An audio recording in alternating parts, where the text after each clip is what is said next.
pour la suite, on est confiant, hein, on va le dire ainsi. Bon, voilà. En avril,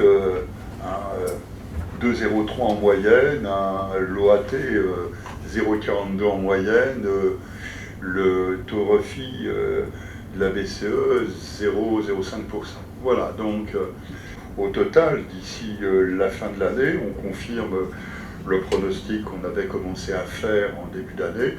On n'a quasiment aucun risque de remontée des taux des crédits immobiliers aux particuliers. Si on prenait les scénarios que l'on trouve aujourd'hui sur la place, on aura une remontée de 50 points de base de l'OAT sur l'année 2016, donc on sera à 1 point à la fin de l'année, 1% à la fin de l'année 2016.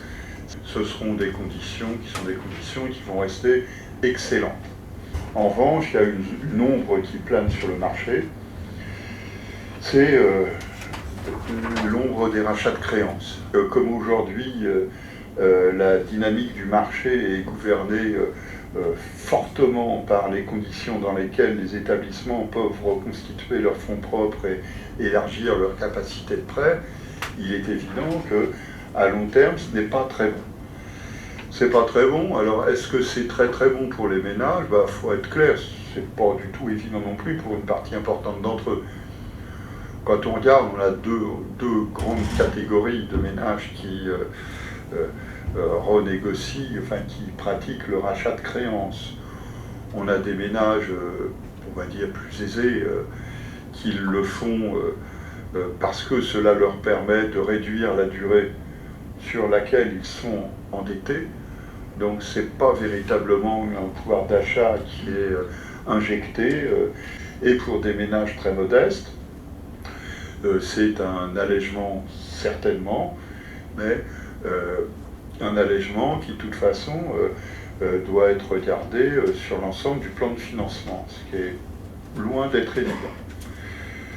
Alors d'autant qu'on voit bien qu'il est en train de se passer quelque chose depuis l'automne dernier, là où le grand jeu des rachats de créances était un jeu de rachat de clientèle d'établissements concurrents. Aujourd'hui, les rachats de créances sont, sur une partie d'entre eux, pratiqués en interne. Les établissements se rachètent leurs créances. Un des arguments qui est avancé pour expliquer le dynamisme des rachats de créances, c'est cette baisse des taux.